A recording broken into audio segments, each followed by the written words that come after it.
आज की तारीख है 27 जनवरी 2026 मंगलवार।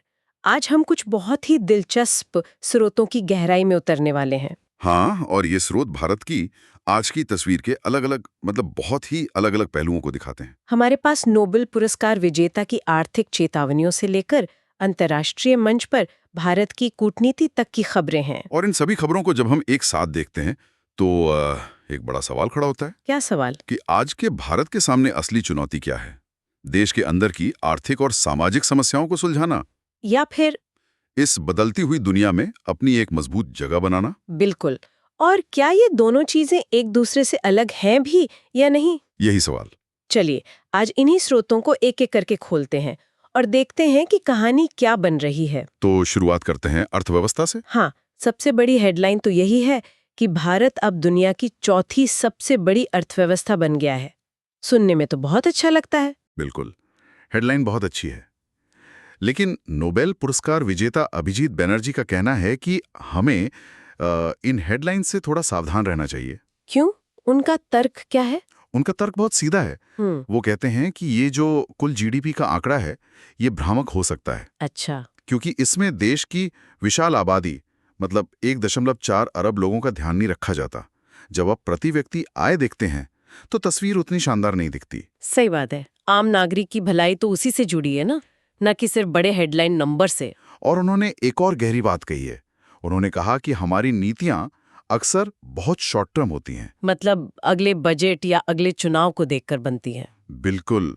जबकि ये जो समय है 2024 से 2029 के बीच का, ये गहरे ढांचागत सुधारों के लिए एक सुनहरा मौका है, जिसे हम शायद गंवा रहे हैं। और उनकी ये चिंता सिर्फ बड़े आर्थिक सिद्धांतों तक ही नहीं है, बल्कि जमीनी योजनाओं पर भी है। जैसे उन्होंने मनरेगा की जगह लेने वाले एक प्रस्तावित बिल, चीरामजी बिल, पर सवाल उठाए। वो तो दिलचस्प है क्योंकि मैंने पढ़ा कि उस बिल में रोजगार के दिन 100 से बढ़ाकर 125 करने का प्रस्ताव है। ये तो एक सुधार लगता है। हाँ, ऊपर से तो ये सुधार ही लगता है, लेकिन असली कहानी वो फंडिंग के मॉडल में छिपी है। अच्छा, वो कैसे? देखिए, अभी मनरेगा में मजदूरी का 100% और सामग्री का 75% खर्च केंद्र सरकार देती है। हाँ। नए बिल में प्रस्ताव है कि ये खर्च केंद्र और राज्य के बीच 60-40 के अनुपात में बांटा जाएगा। ओहो। तो बनर्जी का डर यही है कि जो गरीब राज्य हैं, जिनके पास अपने संसाधन पहले से ही कम हैं, वो अपना 40% हिस्सा कहाँ से लाएंगे? बिल्कुल सही। और इसका नतीजा ये हो सकता है कि उन राज्यों में ये योजना ही कमजोर पड़ जाए। मतलब एक अच्छी मंशा वाली योजना भी गलत फंडिंग मॉडल की वजह से नाकाम हो सकती है। हाँ, हालांकि उन्होंने ये भी माना कि बिल पर अभी बातचीत चल रही है, तो अभी आखिरी राय बनाना जल्दबाजी होगी। ठीक है, और जब हम ढांचागत बदलावों की बात कर ही रहे हैं तो एक और बड़ा ओवरहॉल हो रहा है। हाँ, इंडेक्स ऑफ इंडस्ट्रियल प्रोडक्शन यानी IIP में। ये वही इंडेक्स है जो बताता है कि देश की फैक्ट्रियों में उत्पादन कैसा चल रहा है। जी बिल्कुल। सरकार इसका बेस ईयर बदल रही है। 2011-12 से बदलकर अब 2022-23 किया जा रहा है। तो इससे क्या फर्क पड़ेगा? क्या अर्थव्यवस्था की तस्वीर बदल जाएगी? एक तरह से हाँ। इसका मतलब है कि अब ये इंडेक्स आज की औद्योगिक हकीकत को ज्यादा बेहतर तरीके से दिखाएगा। मतलब जिन उद्योगों का महत्व पिछले एक दशक में बढ़ा है, उन्हें ज्यादा वजन मिलेगा। बिल्कुल। जैसे मैन्युफैक्चरिंग का वजन 77.6% से बढ़कर 79% हो जाएगा। और बिजली का भी वजन बढ़ रहा है, लगभग 8% से 11.5% तक। सही। और खनन यानी माइनिंग का वजन 14.4% से घटकर लगभग 11% रह जाएगा। और मैन्युफैक्चरिंग के अंदर भी फार्मा, ऑटोमोबाइल, खाद्य उत्पाद, इन सब का महत्व बढ़ेगा। तो ये दिखाता है कि भारत की अर्थव्यवस्था कैसे बदल रही है। हम सिर्फ खनन पर निर्भर नहीं है, बल्कि ज्यादा जटिल चीजें बना रहे हैं। ये एक तरह से अर्थव्यवस्था की नब्ज को और सटीक रूप से पकड़ने की कोशिश है। तो एक तरफ ये मैक्रो इकोनॉमिक इंडिकेटर हैं जो एक आधुनिक होती तस्वीर दिखा रहे हैं। हाँ। लेकिन दूसरी तरफ जमीनी स्तर से खबर कुछ और ही कहानी कह रही है। हाईवे बनाने वाले ठेकेदारों की। यस, ये क्लासिक उदाहरण है कि बड़ी तस्वीर और जमीनी हकीकत में कितना अंतर हो सकता है। क्या हो रहा है वहां? हो ये रहा है कि हाईवे बनाने के ठेकों के लिए इतनी ज्यादा जबरदस्त प्रतिस्पर्धा हो गई है कि ठेकेदार अनुमानित लागत से 40 से 48% तक कम बोली लगा रहे हैं। 48% कम? ये तो अविश्वसनीय है। हाँ बिल्कुल। इतनी कम कीमत में कोई अच्छी सड़क कैसे बना सकता है? यही तो सबसे बड़ी चिंता है। अधिकारियों को डर है कि इस आक्रामक बोली का सीधा असर काम की गुणवत्ता पर पड़ेगा। पर ऐसा हो क्यों रहा है? कारण ये है कि पिछले कुछ सालों में ठेकेदारों की संख्या तो बहुत बढ़ गई है, लेकिन उस अनुपात में प्रोजेक्ट्स नहीं बढ़े। तो काम पाने की होड़ में गुणवत्ता से समझौता हो रहा है? बिल्कुल। मध्य प्रदेश का एक उदाहरण है जहां 627 करोड़ के प्रोजेक्ट के लिए सिर्फ 324 करोड़ की बोली लगाई गई। तो ये अर्थव्यवस्था की इस मिलीजुली तस्वीर से साफ है कि अंदरूनी चुनौतियां काफी गहरी हैं। हाँ, बिल्कुल। चलिए अब समाज के स्तर पर देखते हैं। यूनिवर्सिटी कैंपस में भी बराबरी को लेकर एक जमीनी लड़ाई चल रही है। हाँ, और ये लड़ाई यूनिवर्सिटी ग्रांट्स कमीशन यानी यूजीसी के 2026 के नए नियमों को लेकर है। हाँ, मैंने पढ़ा है कि इन पर बहुत बड़ा विवाद खड़ा हो गया है और मामले सुप्रीम कोर्ट तक पहुंच गया है। जी, ये नियम कैंपस में भेदभाव रोकने के लिए बनाए गए हैं, लेकिन इन पर ही भेदभाव के आरोप लग रहे हैं। विवाद का केंद्र क्या है? देखिए, विवाद के केंद्र में दो मुख्य बातें हैं। आलोचकों का कहना है कि इन नियमों में सामान्य वर्ग के छात्रों के साथ भेदभाव किया गया है। किस आधार पे कह रहे हैं वो ये? उनका तर्क है कि जाति आधारित भेदभाव की जो परिभाषा है, उसे सिर्फ अनुसूचित जाति, जनजाति और अन्य पिछड़ा वर्ग के सदस्यों तक सीमित कर दिया गया है। अच्छा, और दूसरी आलोचना क्या है? दूसरी बड़ी आलोचना ये है कि 2025 के ड्राफ्ट में झूठी शिकायतों के लिए सजा का एक प्रावधान था। उसे हटा दिया गया है। हाँ, उसे अंतिम नियमों से हटा दिया गया है। लेकिन मुझे लगता है कि कहानी का दूसरा पहलू भी होगा। बिल्कुल है, और यहीं ये मामला और जटिल हो जाता है। बताइए। कई जाति विरोधी कार्यकर्ताओं का तर्क है कि ये नियम अभी भी एससी, एसटी और ओबीसी छात्रों को भेदभाव से बचाने के लिए नाकाफी हैं। उनका क्या कहना है? जैसे एक आईआरएस अधिकारी हैं नेत्रपाल, उन्होंने कहा है कि इन नियमों में एडमिशन, इंटरव्यू और वाइवा जैसी जगहों पर होने वाले सूक्ष्म भेदभाव का कोई जिक्र ही नहीं है, जहां असल में भेदभाव होता है। बिल्कुल। तो एक तरफ कुछ लोग कह रहे हैं कि ये नियम बहुत ज्यादा हैं, और दूसरी तरफ कुछ लोग कह रहे हैं कि बहुत कम हैं। तो ये एक बहुत ही जटिल बहस है। हाँ, और हमारा काम यहाँ किसी का पक्ष लेना नहीं है, बल्कि यह दिखाना है कि समानता का विचार भी भारत में कितना बहुस्तरीय और विवादित है। ये भी एक बड़ी अंदरूनी चुनौती है।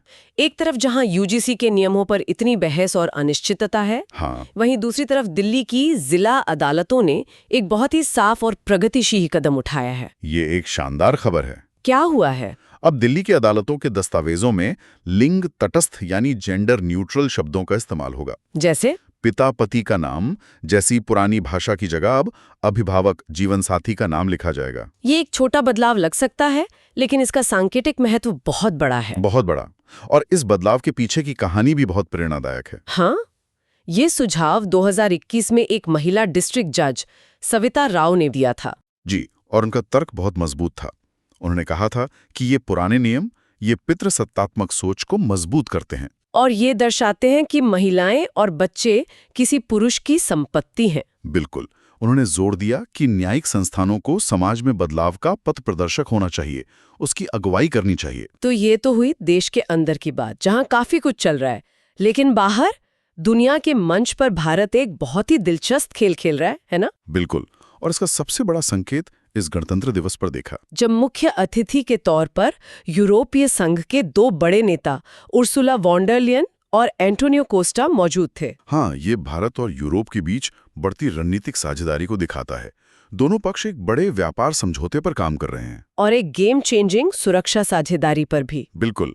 लेकिन यहाँ एक बहुत ही दिलचस्प विरोधाभास भी था, जैसा कि आपने पहले इशारा किया। हाँ, एक तरफ यूरोपीय मेहमान थे और दूसरी तरफ परेड में भारत अपने रूसी हथियार दिखा रहा था, T-90 tank, S-400 missile system. तो ये दुनिया को क्या संदेश देता है? ये दुनिया को एक साफ संदेश है कि भारत किसी एक गुट का हिस्सा नहीं है।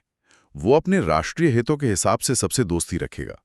ये एक बहुत ही मुश्किल संतुलन है जिसे भारत साधने की कोशिश कर रहा है। इसी मौके पर दुनिया के दो बड़े नेताओं के संदेश भी आए और उनकी भाषा में जमीन आसमान का फर्क था। हाँ, अमेरिकी राष्ट्रपति डोनाल्ड ट्रंप ने भारत और अमेरिका को दुनिया के सबसे पुराने और सबसे बड़े लोकतंत्र कहा। और चीन के राष्ट्रपति शी जिनपिंग, उन्होंने भारत और चीन को अच्छे पड़ोसी, दोस्त और भागीदार बताया और ड्रैगन एलिफेंट डांस की बात की। तो दोनों बड़ी ताकतें भारत को अपनी अपनी तरफ खींचने की कोशिश कर रही हैं। और भारत इन दोनों के बीच अपनी जगह बना रहा है। वैसे अमेरिकी राष्ट्रपति की बात चल रही है, तो उन्होंने हाल ही में एक ऐसा दावा किया है जो किसी साइंस फिक्शन फिल्म जैसा लगता है। हाँ, ये खबर वाकई चौंकाने वाली है। द डिस्कॉम्बुलेटर, ये क्या है? ट्रंप ने दावा किया कि अमेरिका ने वेनेजुएला के नेता निकोलस मादुरो को पकड़ने के लिए द डिस्कॉम्बुलेटर नाम के एक गुप्त पल्स एनर्जी हथियार का इस्तेमाल किया था। और इस हथियार ने वेनेजुएला के सभी रूसी और चीनी रॉकेटों को नाकाम कर दिया था। यही उनका दावा है।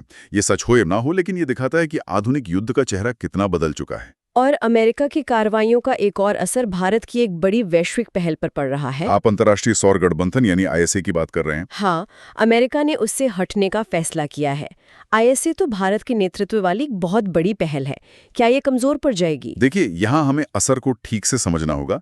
सीधे तौर पर आर्थिक रूप से ज्यादा असर नहीं पड़ेगा। क्यों? क्योंकि अमेरिका का योगदान गठबंधन के कुल फंड का सिर्फ 1% था और भारत का अपना घरेलू सौर उद्योग भी अब बहुत मजबूत है। तो फिर असली जोखिम कहाँ है? असली जोखिम कूटनीतिक है।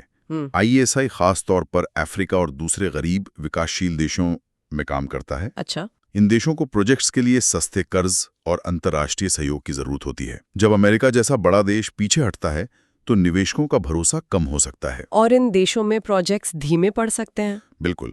तो इसका मतलब यह है कि अब सारी जिम्मेदारी भारत के कंधों पर आ गई है। यह भारत के जलवायु नेतृत्व के लिए एक स्ट्रेस टेस्ट है। बिल्कुल सही शब्द है। अब भारत को अकेले ही इस गठबंधन को आगे ले जाना होगा और दुनिया को दिखाना होगा कि वो एक वैश्विक नेता की भूमिका निभा सकता है। चलिए, अब कुछ और जरूरी खबरों पर एक नजर डालते हैं। मणिपुर से एक चिंताजनक खबर है। हाँ, ये एक गंभीर मामला है। कांगपोकपी जिले में संदिग्ध उग्रवादियों ने कई घरों और फार्म हाउसेज में आग लगा दी है। इसकी जिम्मेदारी किसने ली है? हाँ, जिलियानिरोंग यूनाइटेड फ्रंट ZUF नाम के एक सशस्त्र संगठन ने इसकी जिम्मेदारी ली है। और उनका दावा क्या है? उनका दावा है कि इन जगहों का इस्तेमाल अवैध अफीम की खेती के लिए हो रहा था और उन्होंने कई बार चेतावनी दी थी। ये घटना राज्य में सुरक्षा की जटिल चुनौतियों को फिर से सामने लाती है। दूसरी तरफ दिल्ली से शहरी गवर्नेंस को लेकर एक अच्छी खबर भी है। जी, दिल्ली विकास प्राधिकरण यानी DDA एक नया ऑटोमेशन सिस्टम ला रहा है। क्या करेगा ये सिस्टम? ये शहर के लगभग 100 पार्कों में सप्लाई होने वाले पानी की गुणवत्ता की रियल टाइम निगरानी करेगा। तो इससे मैनुअल निगरानी खत्म हो जाएगी। हाँ, और इससे पारदर्शिता बढ़ेगी, एजेंसियों के दावों का सत्यापन हो सकेगा और पार्कों का रखरखाव भी बेहतर होगा। ये स्मार्ट गवर्नेंस की दिशा में एक अच्छा कदम है। अब खेल जगत की कुछ खबरें। क्रिकेट में BCCI अपने सेंट्रल कॉन्ट्रैक्ट्स में एक बड़ा बदलाव कर रहा है। हाँ, सूत्रों के मुताबिक जो A+ कैटेगरी है उसे फिलहाल निलंबित किया जा रहा है। ऐसा क्यों? वजह यह है कि विराट कोहली और रोहित शर्मा जैसे शेष खिलाड़ी अब तीनों फॉर्मेट नहीं खेल रहे हैं। जसप्रीत बुमराह ही अकेले ऑल फॉर्मेट खिलाड़ी बचे हैं। अच्छा, और IPL का क्या अपडेट है? बेंगलुरु के चिन्नास्वामी स्टेडियम में RCB के घरेलू मैच होंगे या नहीं, इस पर अभी भी थोड़ी अनिश्चितता बनी हुई है। लेकिन टेबल टेनिस से एक शानदार खबर है। बिल्कुल। दोहा में हुए WTT youth star contender tournament में भारतीय खिलाड़ियों ने 5 स्वर्ण पदक जीते हैं, जो एक बेहतरीन प्रदर्शन है। कौन कौन जीता? सिंड्रेला दास और दिव्यांशी भौमिक ने अंडर 19 गर्ल्स डबल्स जीता और PB अभिनंद और दिव्यांशी ने मिक्स्ड डबल्स में सोना जीता। ये दिखाता है कि हमारी युवा पीढ़ी खेलों में कितना अच्छा कर रही है। तो आज हमने जो भी चर्चा की उससे एक बहुत ही जटिल तस्वीर सामने आती है। हाँ, एक तरफ अर्थव्यवस्था में विकास के बड़े आंकड़े हैं, लेकिन जमीनी स्तर पर ठेकेदारों का संकट है। दूसरी तरफ समाज में समानता को लेकर गहरी बहस चल रही है, लेकिन साथ ही अदालतों से प्रगतिशील बदलाव भी आ रहे हैं। और इन सबके बीच भारत वैश्विक मंच पर एक मुश्किल संतुलन साधने की कोशिश कर रहा है। कभी यूरोपीय संघ से दोस्ती बढ़ाकर तो कभी अमेरिका के हटने के बाद ISA का अकेले नेतृत्व करके। हर कदम पर अवसर भी हैं और जिम्मेदारियां भी। तो हम वापस उसी सवाल पर आते हैं जो हमने शुरू में उठाया था। इन सभी खबरों को एक साथ देखने पर आपको क्या लगता है? आज भारत के सामने सबसे बड़ी चुनौती क्या है? अपनी आंतरिक, आर्थिक और सामाजिक समस्याओं को सुलझाना या फिर एक विभाजित दुनिया में अपनी जगह बनाना? और सोचने वाली बात यह है कि क्या ये दोनों चीजें अलग अलग हैं भी? मतलब शायद एक को साधे बिना दूसरे को साधना मुमकिन ही नहीं है। एक मजबूत देश अंदर से ही बनता है और वही मजबूती बाहर दुनिया में उसकी जगह तय करती है। तो असली चुनौती इन दोनों के बीच सही संतुलन बनाने की है। शायद।